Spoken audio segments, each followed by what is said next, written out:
Someone's recording. Awesome.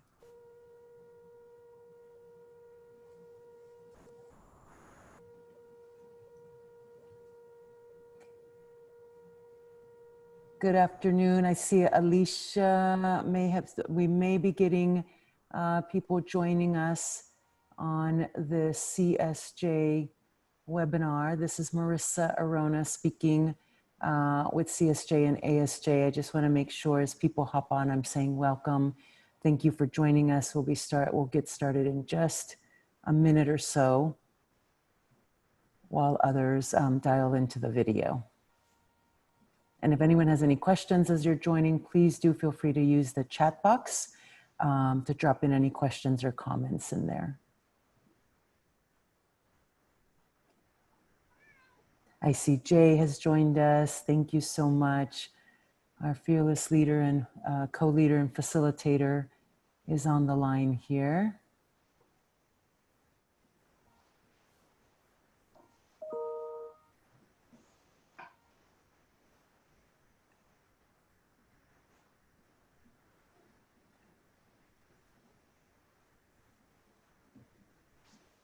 And if you can see me on camera, I'm clicking through I have a small version of the video, so I'm clicking through the screens to see who might be joining so far. That's what I'm doing. We're getting a question here on whether participants will be provided links for the recording. And I believe that is absolutely in the plans. I'm gonna, when Tinisch comes back on or if Jay wants to drop me a response in the chat box. Thank you so much for that question. Just making sure, absolutely, yes, exclamation mark. We will make sure that participants, anyone who registered for the webinar and maybe was unable to dial in, and everyone who is here will get a link to this recording. Thank you for raising that.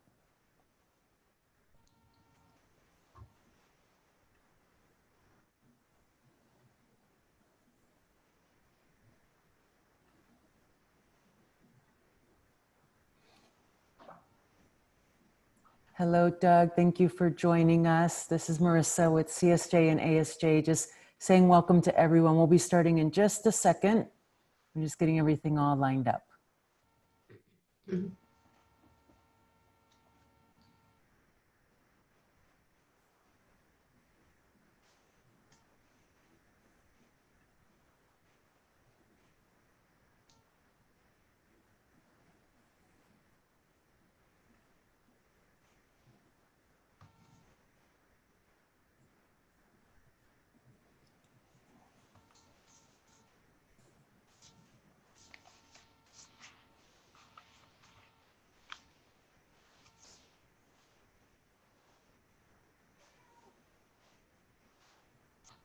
And as we wait for Critical Mass to join us, I just want to, I know Jay and Tinisch, Tashanta and I want to thank everyone for joining us, and really also just want to acknowledge these are trying times in many ways, hoping that everyone is getting what they need just to get through day by day. I think we've stopped asking, how are you doing? And we are just saying, I hope that you're having an okay day and can get some rest at some point, staying safe and healthy. So I just want to acknowledge these are trying times for everyone.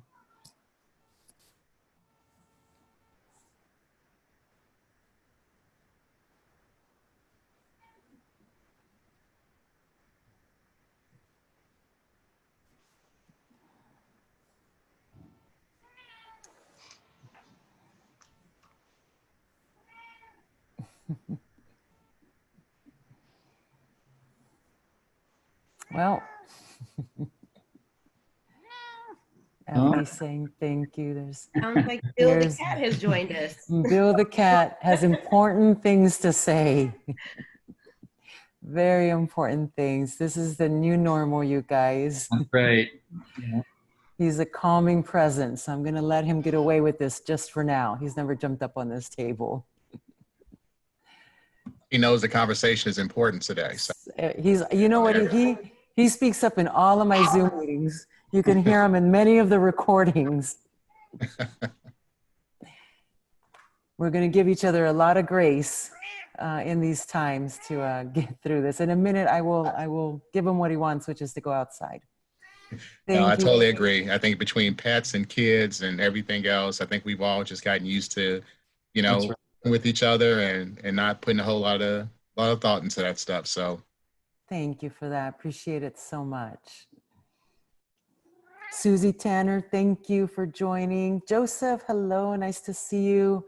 Deshante, sending love and light. Thank you. Lots of prayers to everyone. Tinisch J is noting we've got to just add something on the back end there. Yeah, I got you. There we go. Thank you. Joseph, Susie, thank you for joining us. I think Tinisch is going to kick us off in just a second. Whitney, hello. Yes, Jay's actually going to kick us off. I'm glad we got him into panelist status. Thank you, Marisa, for welcoming everyone. Thank you, everyone, for joining us. I'm going to step back so our ED can do the welcome and then introduce folks who are on. Hey, good afternoon, everyone. My name is Jay Jordan. I am the Executive Director of Californians for Safety and Justice, and it is so good to be with you all today in these trying times, as my colleague Marisa Arrona says. I'll be brief because we have a lot to cover today. Hopefully everyone has seen the packed agenda and is ready for this much needed conversation about probation, reentry, and the larger conversation around public safety. What is public safety in this moment? Again, you know, we are in times where in California, we are seeing historic rises in homelessness and mental health and addiction. And when you layer COVID over that, you see those numbers even spike even more, but surprisingly so. And for some of us who've been working in reform for a while, not surprisingly so, crime is down. And crime is down because of the hard work of folks that you hear from, because of things like AB 109 and Prop 47 and Prop 57 that invested into people and not just systems, you know, that house people for long periods of time. We are in the middle of a global pandemic, one that we haven't seen in, you know, many years. We are experiencing a nationwide uprising and call for racial justice and reinvestment in community. And we are in a historic ballot year. We have multiple public safety shared values on the ballot this year. Things like Prop 20 and Prop 17 and Prop 25, right? We have affirmative action on the ballot. We have commercial property tax on the ballot. I mean, this is a heavy ballot. So despite being in a global pandemic, despite having a national conversation around race, we are also moving forward in California and continue to bend that arc towards justice. And so I am happy to be a part of the movement, the fight for justice, for racial justice, for equality, for public safety for all, and what we like to call shared safety. And I will quote my colleague Marisa Arrona.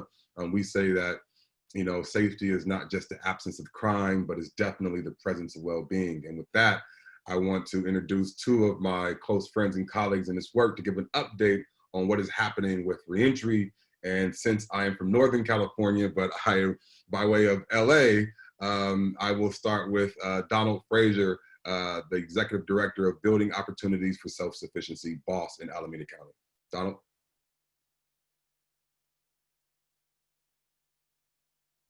You're on mute, my brother. Okay, thank you. Appreciate that, Jay. Again, my name is Donald Frazier. I'm the Executive Director of BOSS, Building Opportunities for Self-Sufficiency.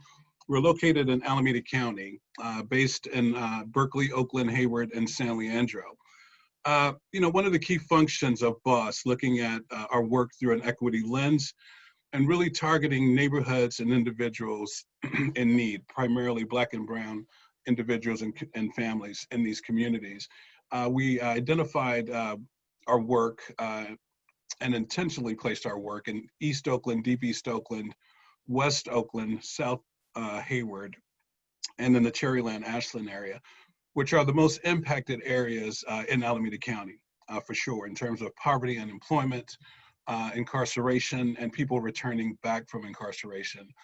We created our career training and employment centers, and again, intentionally implemented neighborhood impact hubs in those communities where we provide employment, education, job training, transitional work opportunities, violence prevention from an outreach perspective, and community healing. In addition to that, we provide housing, shelter, transitional housing, and permanent supportive housing as well, with a host of other supportive services. And on our social justice lens, we are providing a social justice fellowship where we're training people who have been impacted by the system, who are coming through our programs, training them in terms of giving them a voice with political education, cultural awareness, and restorative justice programming, so that they could then use their voice to impact change in their own lives and lives of their families and their communities. That's at city council meetings, board of supervisor meetings, state assembly meetings. One day we'll get to Washington, D.C. to sit in some Senate hearings so their voices can be heard as well. One of the things that we're doing when COVID hit in March, we implemented our contingency plan, and we got out of the box fairly quickly. Well, one of the key points that we felt was missing and that folks were missing was our brothers and sisters who were incarcerated. And Dorsey Nunn spoke to that. We had a panel right around that time, and Dorsey Nunn spoke eloquently about the need to pay attention to our brothers and sisters who were incarcerated. Dorsey Nunn, by the way, is the executive director of All of Us Are None, tremendous advocacy group, well known. But he spoke really eloquently about the need to pay attention to the folks who are incarcerated, because those cells become death traps, and true to form, it's become a reality. So what we've done, we're increasing our capacity here in Alameda County, specifically in Oakland. And we're increasing our bed capacity to 235 beds. So we'll say by next month, the middle of August, we'll be at about 120. And by September 1, we'll be at 235. And that's just a small number. We recognize that with the amount of folks who are being released. But that's in our neck of the woods in terms of what we can do, and then working with other providers within our network to see where the capacity is. And then looking at a lot of other things that come into play here in terms of rates, scope of services, a comprehensive service structure, or is it just going to be an in and out, a 30-day turnaround, or emergency style shelter. And those things are really important, right? Because the needs of the folks who are coming home are great, and we know that. There's a lot going on in their lives, and when they hit this touchdown in society. So, I'll leave it there, but there's a lot more to say and a lot more to do, but I'll stop there. Thank you. Thank you, Don, for eloquently letting us know what is happening, giving us updates on what is happening on the reentry side. Now I want to turn it over to my good friend and colleague, Doug Bond, who runs Amity Foundation. Doug? Thank you, Jay. So Doug Bond, Chief Executive Officer, Amity Foundation. Amity Foundation is a service provider that's been operating for 50 years. We just celebrated our 30th anniversary working in California, starting at R.J. Donovan Prison, creating teaching therapeutic communities, and then expanding on into community residential campuses as well. Today, Amity works in 21 prisons, 6 county jails, has 650 residential beds, and we're in construction of 500 permanent supportive housing beds as well. It really is a teaching community approach where we've done a lot of research and evaluation of services. And I think to Don's point, the importance of both the connection and services with individuals while they're incarcerated, that continuing on into the community, and that continuity of care is absolutely critical. And something that we've been invested in for many, many years. Amity's greatest strength, I would say, is actually our ability to collaborate and our collaborative partners. We don't want to be the agency that does everything. We do coordinate with employment services. We have an employment services department, but we work with large employment agencies and smaller community-based organizations that are providing those services in the community. One thing that we've learned over the years as well too is providing technical assistance to nonprofits and other community-based organizations. So working with many community providers, when we started out, we were actually serving about 50 people as an agency. Now that that has grown, I think it's part of our responsibility to help others develop their capacity. As part of these releases right now, Amity is working with the state, and we have what's called a STOP, Specialized Treatment for Optimized Programming in Los Angeles. So we're the coordinating agency for parole services and the treatment network there. We have about 68 locations, and we're bringing on roughly 2,000 beds in collaboration with other state partners as part of the response for the emergency housing needs.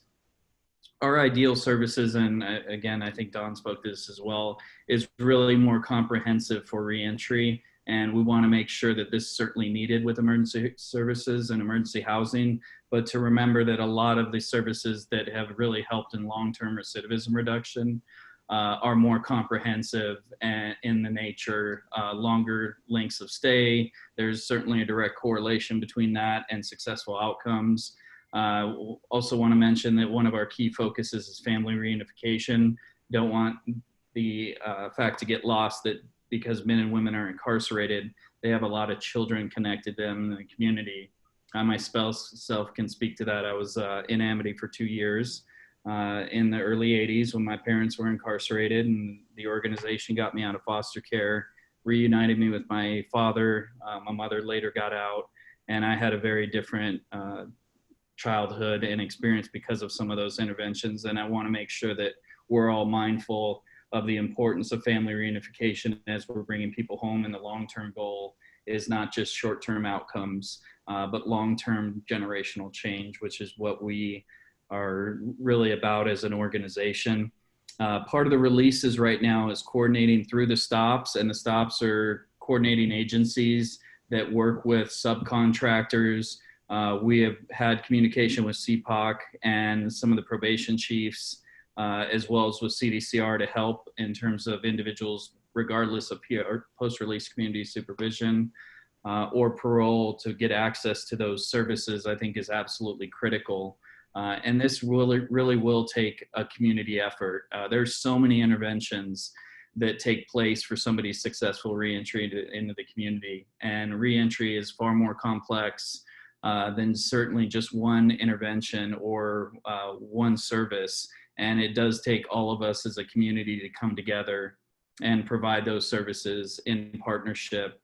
So I thank a lot of you that are on the call today, because honestly, we wouldn't be successful in our mission as a collaboration on this without all of you. And I think that as we work to expand these networks, the end goal is not to bring them back down once the releases are done, but to actually keep that in place so we can hopefully end mass incarceration, I think is one of our ultimate goals here, and to keep people out of prison and more into roles in the community. As Jay mentioned, there's a lot of people that are really doing well, and we often do not hear the stories of the thousands and thousands of people that are coming out that are doing well in the community. So I just want to speak to that, and then also to the importance, and I'll end after that.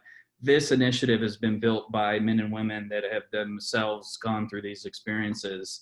And the most credible messengers are people that have been impacted themselves. And I don't want to lose sight of the fact that there is a lot of amazing work that happens every day, whether it's mentorship, people that are working for whether Amity or other agencies that have done amazing in terms of their personal transformation and are helping open doors for others along the way. So I think as we look to work on a lot of people being released into the community, just to be mindful of the individuals that have really built this initiative by their personal demonstrations and continue to volunteer or to work with agencies, and are some of the best people to work helping men and women return home safely and staying out of prison. So thank you all. I appreciate, again, all of your efforts, and I really, really think that this will be something that we can build on to help end mass incarceration and help a lot of men and women come home to their families and communities. Thank you, Doug, for those words. We are definitely in a crisis in our prisons, and I think that everyone that is tuning into this town hall and all of our panelists can agree that what's happening in California state prisons right now needs our special attention. And just want to thank you and Don and others who stepped up to the challenge to find housing for people that are being released and provide wraparound services for the men and women who are coming home from incarceration in these trying times. So thank you so much for kind of stepping up and being vanguards for our people. No, thank you, Jay. Jay, could I say something really quickly in terms of the importance of CPOC being on the call and really looking at the counties in terms of the number of folks who are getting released who may or may not be PRCS or may not fall up under the jurisdiction of the county probation, and the importance of coordination of CPOC with CDCR, parole, and for the releases of these folks, and to really kind of look at the community gaps in your specific counties and the capacity of providers in your counties to accommodate the need of the folks who are coming back. And with all due respect, to parole and CDCR, I think the key point is the folks are coming back to the specific counties where you're under your responsibility. And we just want to say thank you for being on the call and for recognizing the importance of coordination and your responsibility around that. Thank you. Thank you, Don, for those words about coordination and partnership. We've been all talking, and so we're like, we need to coordinate, we need to coordinate, we need to coordinate, we need collaboration, and so that's what this is about. So moving on to the next part of agenda, and again, want to thank Doug and Don. Y'all are amazing champions for justice, and again, in the chat, you can see Donald Frazier from Building Opportunity for Self-Sufficiency. We'll drop the link to his organization in the chat. And Doug Bond from Amity will drop the link to his organization in the chat as well. So thank you, gentlemen.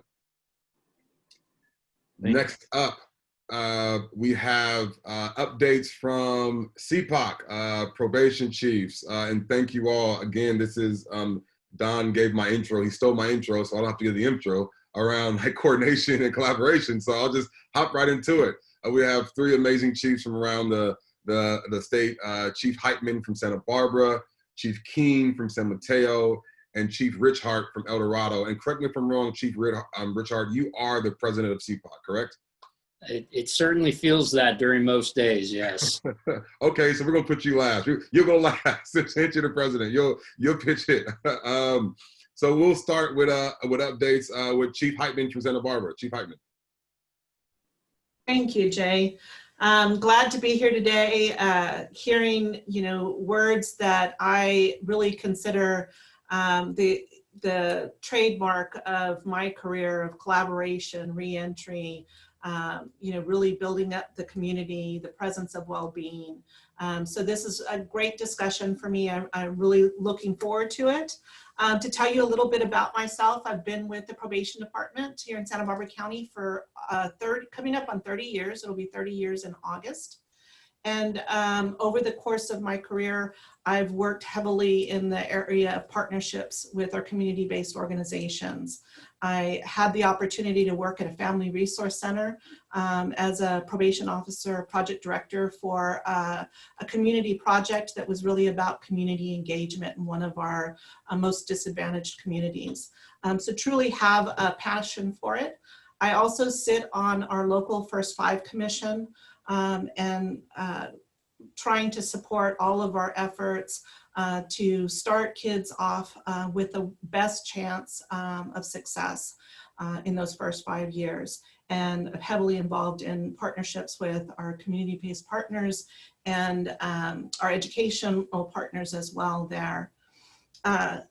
In terms of what's happening with our department right now, that I think is of interest to this discussion is, COVID crisis really served as a reminder of the many hats that probation officers wear and why we're uniquely positioned within the county family the way we are.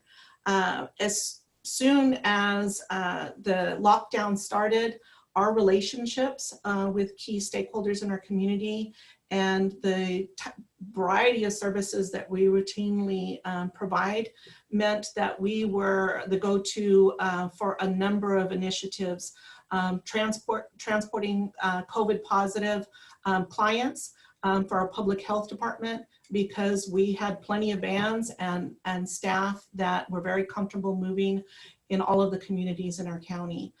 So we initiated that and continue to serve as the primary transporter for all of our county partners. We also were called upon to staff shelters that were used to shore up our shelter system. The community-based partners that ran shelters obviously were very busy trying to implement COVID protocols in their facilities. So probation teams went and initiated county run shelters until we could hand those over to our community partners. We also served at the EOC call center because we are well versed in helping connect people when they have problems or questions. So we became call center managers for the county. We also have a jail release support team, because before prison early releases happened, we had jail early releases. And we already had in place a discharge planning team that led by community partners, public defender, and probation staff, as well as sheriff staff. So we elevated that team and provided some more resources to it. We also oversee beds that are in hotel settings for both public health as well as for our early releases from jail and prison. So hopefully that gives you kind of some idea of the variety of different ways that we're helping the community at large outside of just our typical probation duties. But we've really embraced what we're calling wellness checks over what might historically been called compliance checks. And wellness checks for our department are about going into communities and making sure that families have what they need, be it food, other opportunities to access electronic devices and Wi-Fi, increasing capacity for those, Zoom visits, phone calls. We have some clients with health conditions that can't leave their home, and they routinely are contacting their probation officers every day for check-in, not because they're required to, but because that probation officer is somebody that they trust, that they know will take their call and make time for them, because they are so isolated right now. So really just doing a whole lot of changing what we would traditionally do to make it a little bit more accessible for everybody that we're trying to serve during this time. So I know we're pressed for time, and I'd love to add on a lot more, but I'll stop there and give the other chiefs an opportunity to chime in. Thank you so much, Chief Heitman. Next, we will go to Chief Keene from San Mateo. Thank you very much, Jay. I appreciate it. I have to start off by saying, while I've been in San Mateo for 7 years, I started my career in Alameda County and did 15 years there. And it is very welcoming and warm to see a lot of great familiar faces on this panel, but also as I was perusing the participants, see a lot of faces and names that I remember and recall. So I consider myself lucky, because I feel like I grew up in a probation environment that really epitomizes what CBO's relationships with probation can be.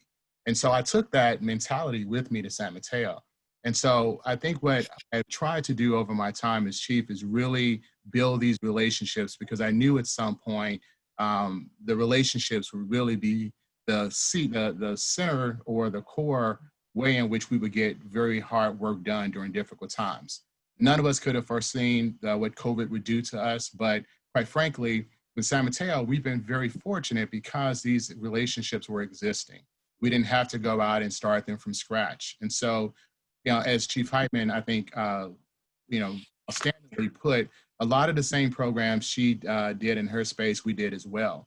But one of the things I do want to raise up is that as soon as COVID hit, the first thing we did was reach out to our CBOs, to the people that we have relationships with, to see, one, how can we better provide services in a very joint, collaborative fashion? Particularly on our adult side, we already have a really robust system/private partnership already at play, where we provide reentry services to returning clients from state prison or out of the county jail system. But also on the juvenile side, because I feel like we would be remiss if we didn't talk about that, because before we really started to talk about adult reentry, there was juvenile reentry, right? We were thinking about what happened to our young people when they left our facilities. And so reaching out to our CBOs in that space to try to not only look out for what was happening with our young people, but also, as Chief Heitman pointed out, considering the wellness of the families overall. And so we've really been able to build, I think, a very holistic approach, quite frankly, due to the relationship that we've been able to establish with our CBOs in our space. And so as we look at this new challenge of the early releases, one of the things we try really hard to do is to really lean on the folks that we believe in, that can do the work, that have demonstrated the ability to do the work, and understand that this work has to be done in a very individualized, client-centered approach, that these cookie cutter kind of one-size-fits-all approaches really are not the best way to address a person's individual needs. And so, like I said, once again, I agree with Chief Heitman. To save time, I'll kind of put a pin in it there. But I do think that just, the fortunate nature of the established relationships have really served us well during this difficult time. And I know we'll talk a little bit about gaps in some of the questions later, but that's probably where I'd like to start off. So thank you, Jay. We will definitely talk about gaps, Chief Keene. And, we have a lot of questions flowing in. And so if you have questions, please put them in the chat. And FD will ensure that my colleague Tanisha will be running the question and answer period. We'll give the panelists an opportunity to respond. And again, we'll have both the chiefs and Doug and Don to help respond to some of these questions. So last but definitely not least, Chief Richart from El Dorado. Chief. Jay, thank you very much. Appreciate the introduction. So yeah, El Dorado County, and I want to talk a bit about the differences in counties throughout California, because no two are the same. And it's important that we note that for any discussion when it comes to service collaboration or service provision, because the resources in every county are so disparate in so many ways. Like my friend, very good friend and colleague, Mr. Keene, I too served in Alameda County prior to my time here in El Dorado, so there are a number of familiar names and faces on the participants list. I was the chief of staff in in Alameda for several years, and when Chief Keene elevated to the position in San Mateo, I had to do double duty for a period of time in his job too, so that was fun. John still owes me a few payments for that period of time, but we'll talk about the collection later. Besides that, I also had the opportunity to serve as the chief executive in Shasta County about 10 years ago. I was the chief in Shasta County for about 4 years after coming up through the department there. So I've had the unique vantage point of serving a far northern California county, a Bay Area county, and now a Sacramento suburban county. And each of those experiences has been vastly different, and really has helped informed, I think, my ability to try and work at a statewide level when it comes to representing the body of probation, in understanding that no two counties are the same. This year, as the president for CPOC and being involved in so many conversations with our executive director and our professional team at CPOC, with the governor's administration and with the legislature and with quite frankly, a number of folks representing large community-based organizations. Coordination is, it can never be overemphasized.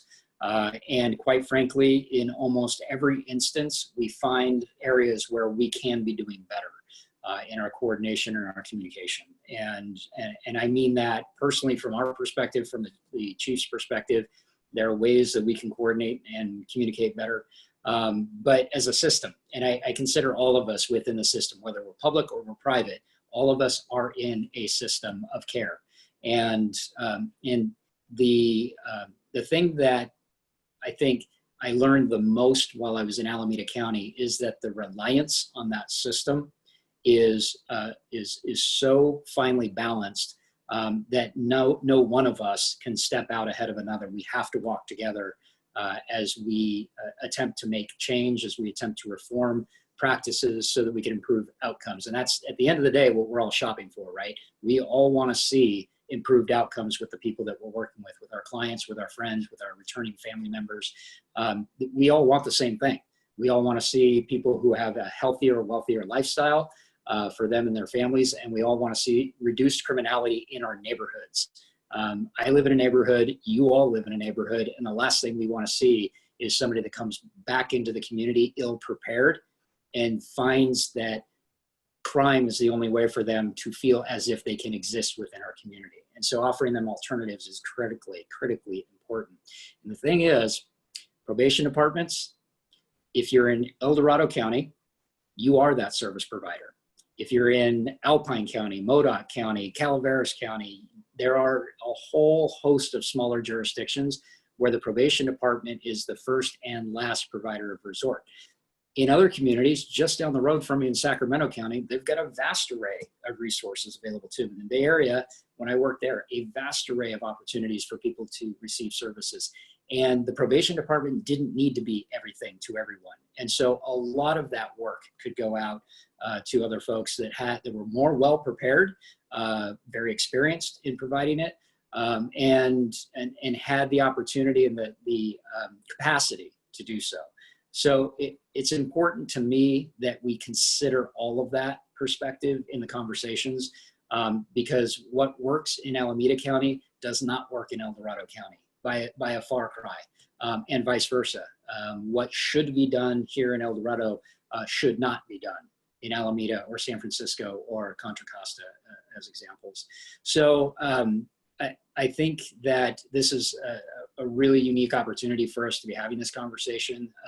I see a lot of large service providers. I see some small service providers. And I think the conversation around capacity needs to be had as well. That there are some service providers that are very, very well prepared to march into providing an additional 253, 400 beds right off the bat, and others that would be an impossibility if you try to get them to do that. So it's important to me that we consider capacity as well. So I'll stop there and back up and say thank you very much for having us today. We're all very appreciative of the conversation.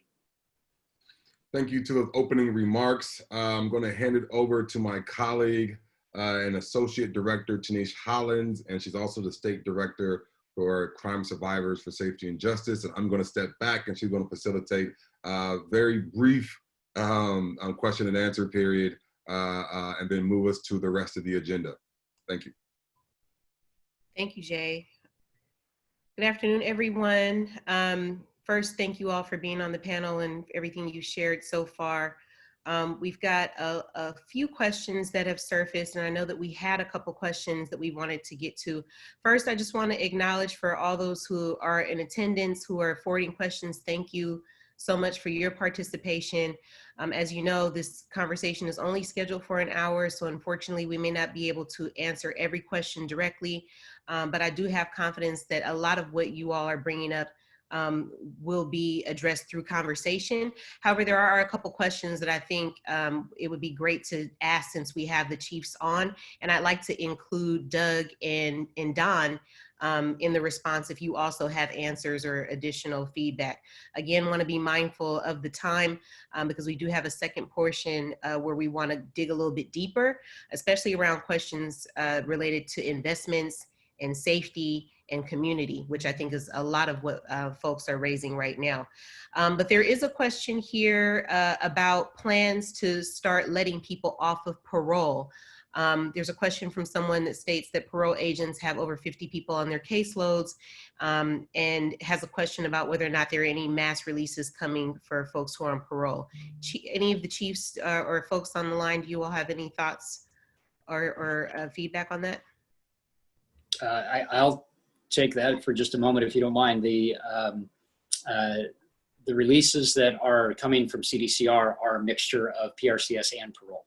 So in the most recent release scheduled, the majority of the folks are post-release community supervision based on the criteria for release. But I think what we're going to see is something more akin to the release that occurred earlier this year when we first started dealing with early release around COVID, when people were coming out 30 to 60 days early, where most of those it was like a 60-40 split, 60 PRCS, 40 parole.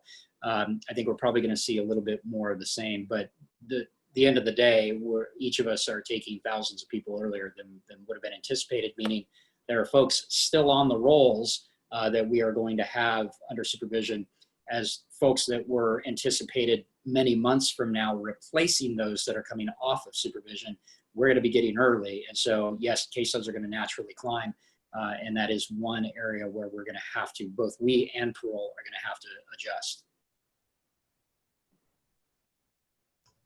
Thank you for that response. And as a follow-up, there was another question about release of minors and juveniles who might be in custody, especially those who are under CPOC's jurisdiction.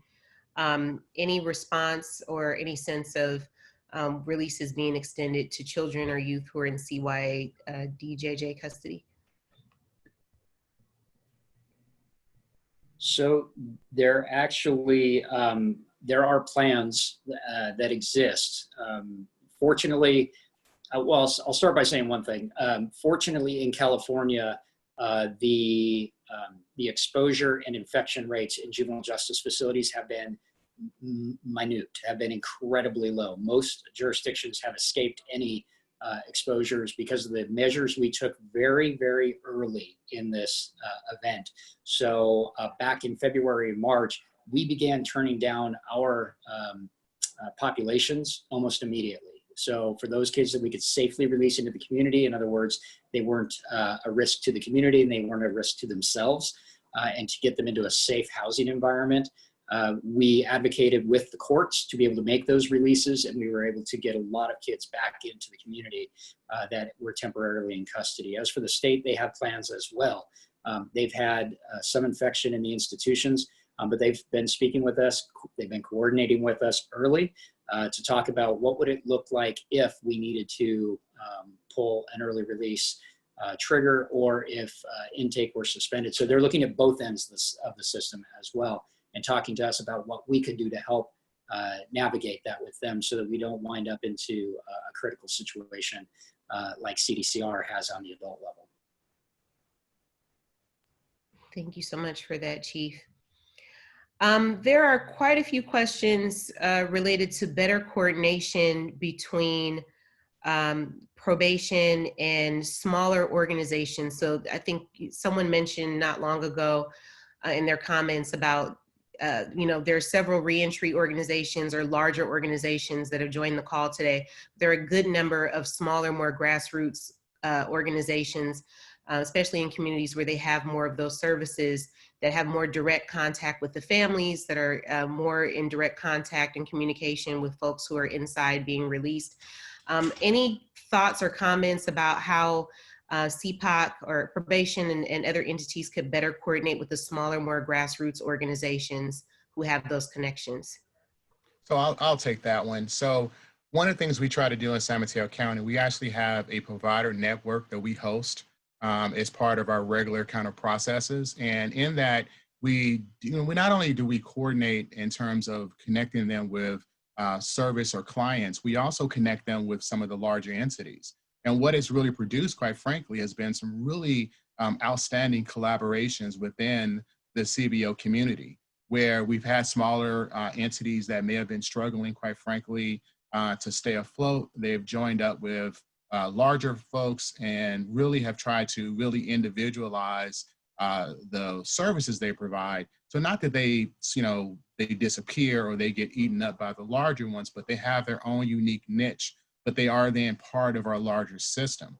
And so I think, we've seen this to be a very productive process. And so one of the ways I think that it could be helpful across the board would be to kind of have those kind of ongoing connections. I know whether it's through the CCPs, where we have a lot of CBO participation on the adult side, or the JJCCs on the juvenile side, where these are existing public meetings that we encourage CBOs to come to and to participate in, to introduce themselves. Because particularly in some of the markets where we do have an abundance of programs, I certainly can see that some of the smaller programs are oftentimes, unfortunately, overlooked and just not known to us. So I think utilizing those public meeting spaces as a way to introduce themselves is a really critical part of that process, as well as hopefully through CPOC, maybe we can encourage all of our chiefs, who I'm sure they all do something similar to it, but maybe we could have a broader conversation in our own ranks about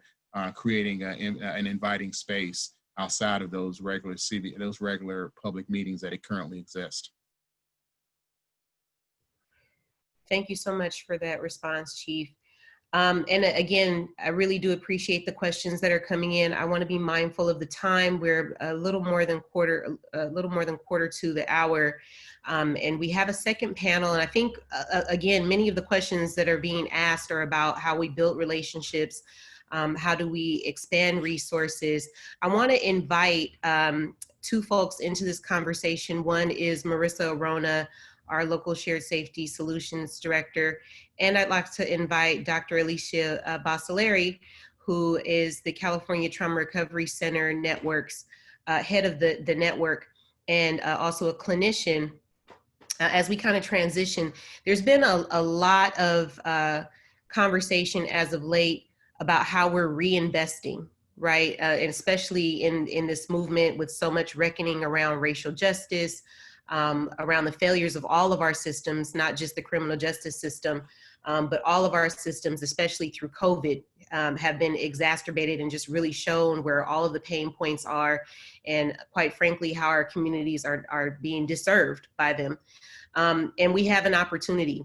And then also, highlighting what Jay mentioned at the opening of this conversation, that there is a ballot initiative right now that threatens to roll back criminal justice reform and could potentially divert billions of dollars back into jails and prisons, rather than to the approaches that we are all taking, both on the probation side and on the community and reentry, to keep our communities safer and to rehabilitate folks' lives, to get them connected to the services that they need, but also to deal with the deeper issues that we all know drive crime in our communities and keep us unsafe.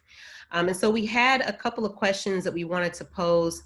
And I think it'd be great to hear a little bit, for sure, from our chiefs and from our providers, but also to hear a little bit from Dr. Boccellari and from Marisa, as we are all in this moment where we're reimagining and redefining what public safety really is and where our investments need to go.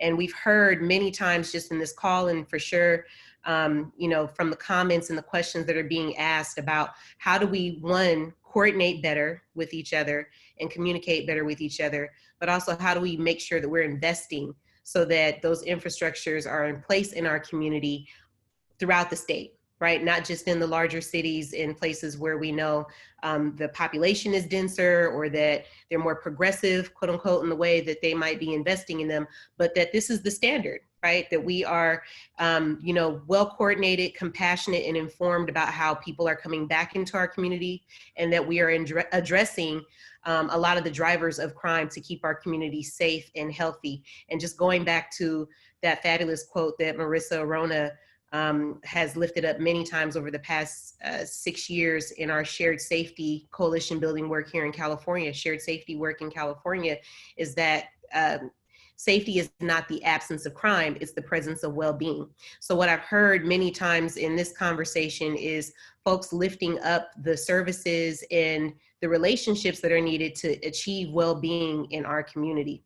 So I want to open up with a question, and just because we haven't heard quite yet from Marisa or from Dr. B about this idea of reimagining public safety and what should be foundational to that, I'd like to open with that question, maybe first to you, Dr. B, and then to you, Marisa, just briefly. Then I'd like to open it up for the chiefs, and since we have Doug and Don still on, just to hear what your thoughts are about how we reimagine public safety right now. How do we need to be realigning and investing to keep our communities safe?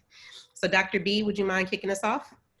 Hi everyone, this is Alicia Boccellari, and I'm the founder of the San Francisco Trauma Recovery Center.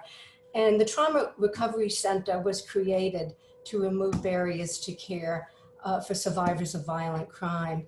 And it includes assertive outreach, it includes case management, it includes mental health services.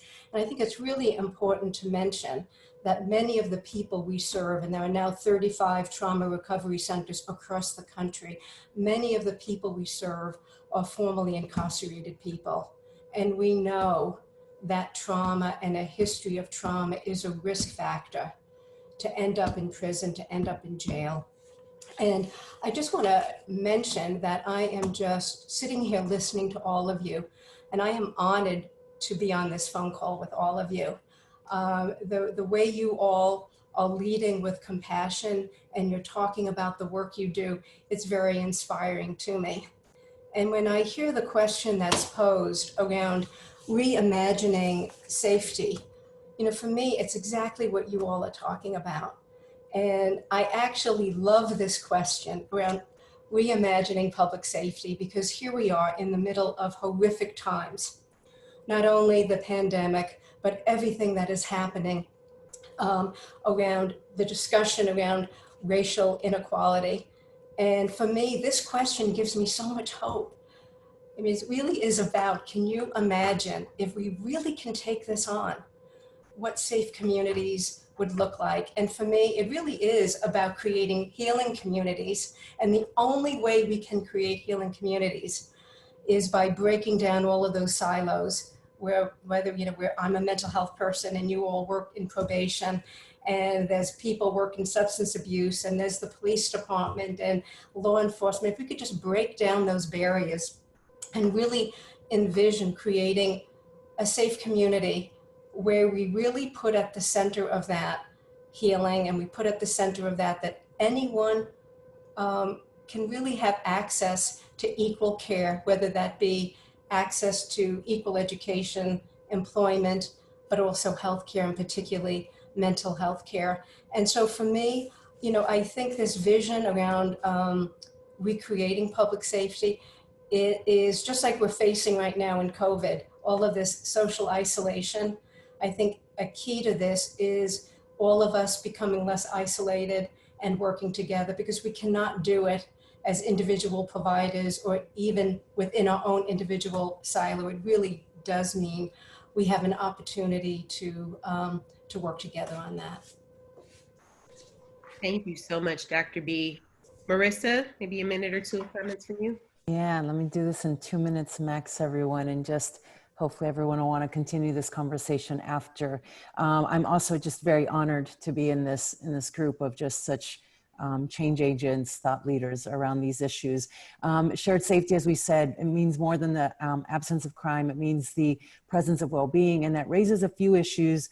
We've done shared safety, visioning safety, redefining safety groups in person, pre-COVID, and now virtually since COVID, really centering the voices of survivors, but also hearing from law enforcement, probation, service providers, elected system leaders, working together to do this exercise around redefining and visioning safety. And these are the things that come up.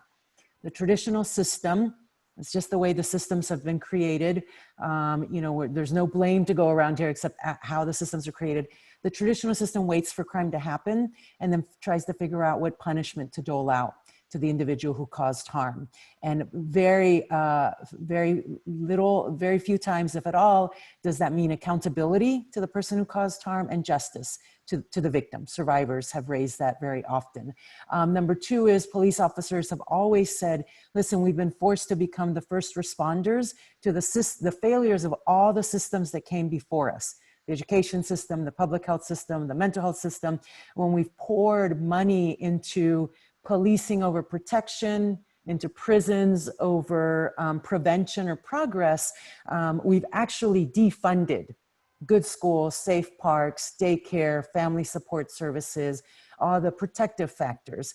And what happens at the probation level is probation department gets people even more harmed after. Right? They were very harmed and traumatized when they intersected with police.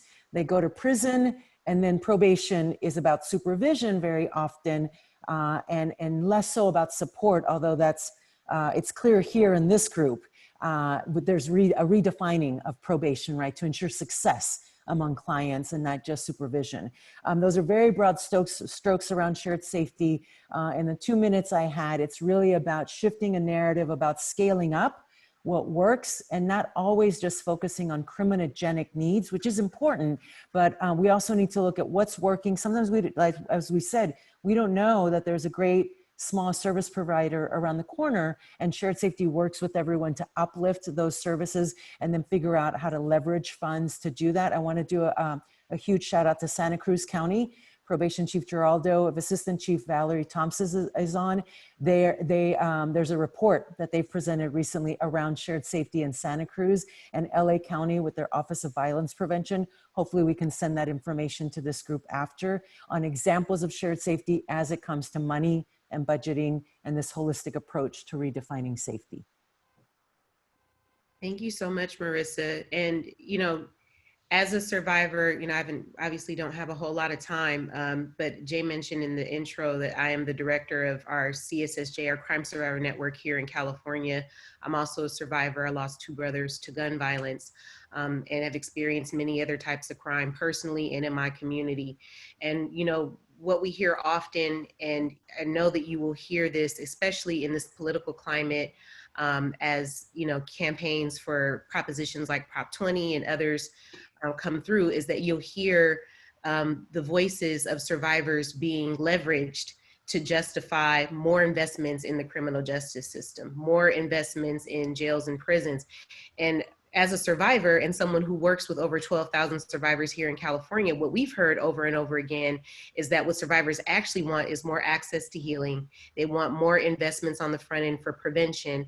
And they also want more opportunities on the back end for healing and restoration and rehabilitation in our communities, because we know that that's what leads to safety. Right? So that vision of shared safety includes all of the voices, right? It includes the voices of folks who are in systems, who recognize where investments need to shift. It includes centering the voices of people who have been harmed. And it also includes centering the voices of people who have, quite frankly, been in and out of the system, who know what kind of support they need in order to live healthy lives and be safe in their communities. I just wanted to, I know we only have a couple minutes left, but any of the chiefs or our 2 reentry partners, if you have any additional thoughts to add around this idea of reimagining and revisioning public safety and community safety moving forward. I could go really quickly. From our point of view and from where we are in Alameda County, and we looked at the historical context around racial residential segregation and how things have been racialized over time. We identified areas in Alameda County, which would be Deep East Oakland, East Oakland, West Oakland, Cherryland, Ashland, South Hayward, South Berkeley, high crime, the most foreclosures over the past 50 years, violence, poverty, Black and brown communities. And that is a static standard over the past 50 years when we look back, right?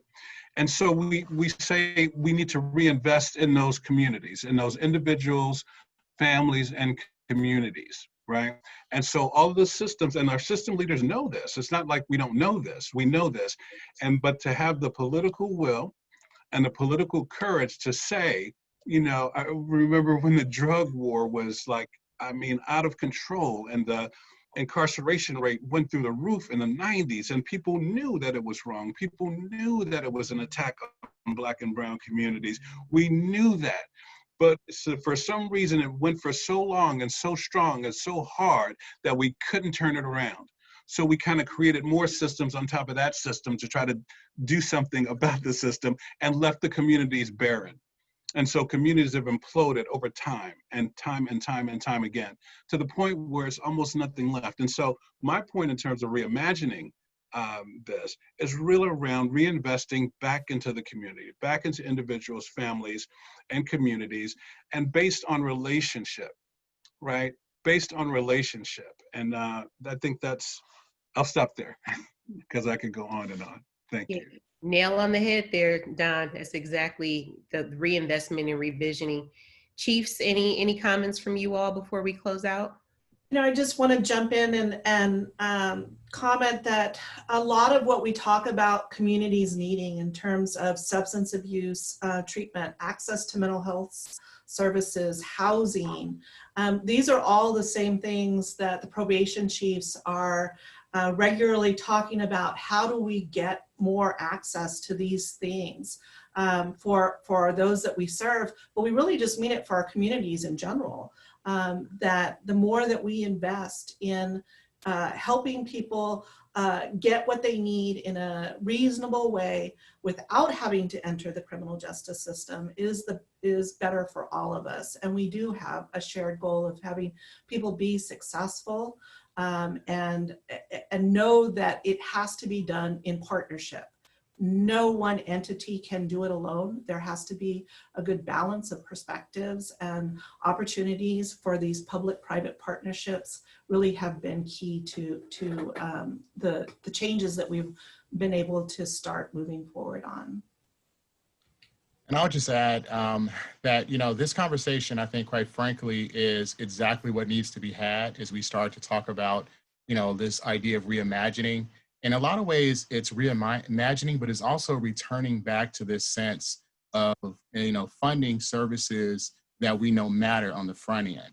So when you think about it, when our young people have things to do, when they have activities to go to, when there's an investment in those types of services, a holistic approach that really tackles intergenerational connection to the criminal justice system, then we really start to make the significant changes that we will have those lasting impacts. And so we are committed, not just the three of us on this call, but the probation chiefs in this state. We're committed to being a part of that process. Someone had mentioned earlier that they kind of thought that the three of us represented this kind of reimagining of probation. The reality is we've been working towards a more client-centered approach to this work for the last decade through the use of evidence-based practices, through our kind of focus at the legislative level to make sure that improvements are made on the front end that actually helps people who are either returning back from state prison or, quite frankly, preventing them from going in the first place. And so we're part of this conversation. We want to be a part of it with you. We do believe that there's a place for us to work collaboratively in a process that will look different than how things look today. And quite frankly, I think that the support that we can offer one another will ultimately be for the benefit of those we serve. And when you think about those concrete actionable steps, it's really looking at those preventative services that are out there to put more money towards those things so our young people can have things to do. It is really the people who are represented in this call, an investment in reentry services so we can wrap our folks with services completely and look at all of their needs, not just simply giving them a place to stay for a short period of time, but how do we get them back on their feet, you know, so they can kind of look to their future with a sense of positivity. I often tell people that in probation, folks talk a lot about this term rehabilitation, and we throw that around and it's become this kind of just catchphrase. The reality, what I think that more than anything else is abilitate. We're helping people build something, quite frankly, that may not have existed before. And the reasons why those things haven't existed are a lot of the reasons that many of you on this call have spoken to over the last several months. The absence of the social and economic deficiencies that exist in our systems that have helped to create where we are today. So in closing, we really see ourselves as part of this conversation, and we welcome the opportunity to do better. There is no best, we can always be better. Thank you. Thank you so much for that, Chief. I really appreciate how you mentioned about, folks who are tuning in may be looking at the three of you as a reimagining, but really calling in this decade of work that you all have been invested in. And I would say the same on our side. There's been decades of work in community and in the advocacy space to, one, push reforms, right, and push to transform systems, but also to push for coordination. And I see that coming through a lot in the comments where folks really want to know how we can improve and better coordinate on the ground and be better partners and drop some of those silos that Dr. B mentioned. And what I love about the shared safety framework that Californians for Safety and Justice has been leading for the past 6 years is it really is centered around building those relationships and helping folks arrive to a place where, one, we all have a shared vision for what safety should look like and where investment should go to make that happen. And then two, building relationships to actually make it happen regionally, right?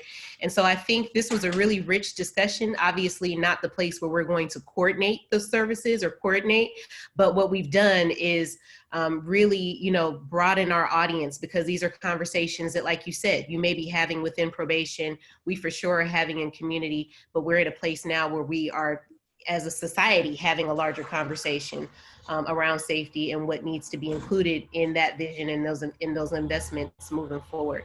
So I just want to pause here and honor the time. I know we are already 5 minutes over, and really appreciate the richness of this conversation and your participation in it.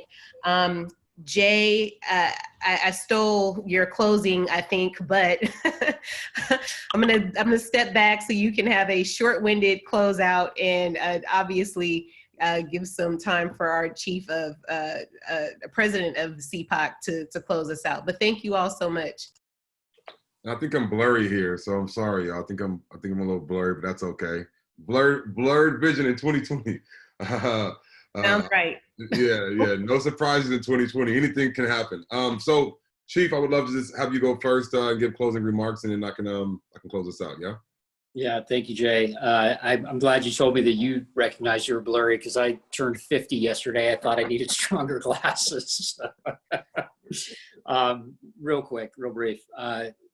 When I started in the industry 24 years ago, containment was the order of the day. I was handed the keys in a caseload of 150 adults, high-risk felons, most of them, and told, good luck, kiddo. Make sure that nobody does any harm. And that was a resource issue. Probation was not well-resourced to do the work that needed to be done in order to protect clients and victims in the community and families. And that has changed over the last decade. And really, when we talk about the notion of reimagining, like my colleagues both said, it's not so much a reimagining as it is a returning to the roots of what probation was intended to be decades, well, I will say, quite frankly, 100 years ago. Probation has historically been a link to resources, a link to a place where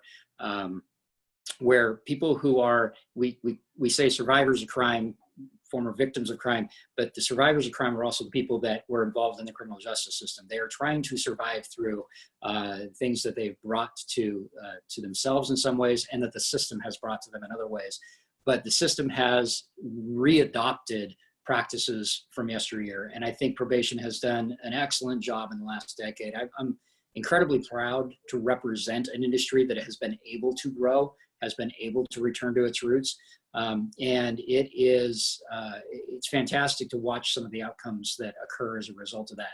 Now, none of that happens in a vacuum. That doesn't happen just because we got better at what we do. We started seeing improved outcomes because we built better partnerships in the community as well. We were more well-resourced. Conversely, we were able to more well-resource our partners. And I think that's the marriage, the public-private partnership, that's going to make a huge difference as we continue to expand what it means to be somebody returning to a community. So I'll stop there and say, once again, we appreciate very much being invited to the conversation. We don't think that there's a holistic conversation that doesn't involve all of you and all of us. So thank you very much. And with that, just want to thank everybody that has joined us today. Again, we are going to continue this conversation. I think we're going to Twitter and going to continue the conversation around reimagining what a system could look like that includes everybody. Again, thank you, Don. Thank you, Doug. Thank you, Chief Richart. Thank you, Chief Keene and Chief Heitman and Dr. Boccellari and Marisa and Tinisch and all the people that help put this on in the background that you don't see, that are in the chats and answering the questions and on Slack, right?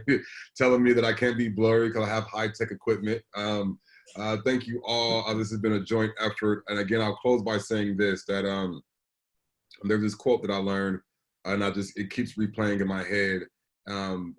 You know, every day I wake up and look at my son and, you know, my pregnant wife and my new puppy, right? You know, and the quote just says, you know, if we knew everything about tomorrow, what would we do differently today?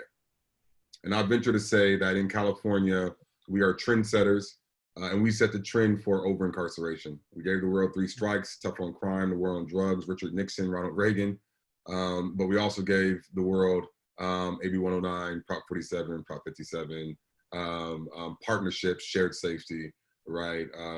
And I believe that we are going to set the trend for what this new system looks like, working together, building bridges instead of walls. So thank you all, and appreciate you coming. Thank you, everyone. Thank you. Thank you, everyone. Thanks, everyone.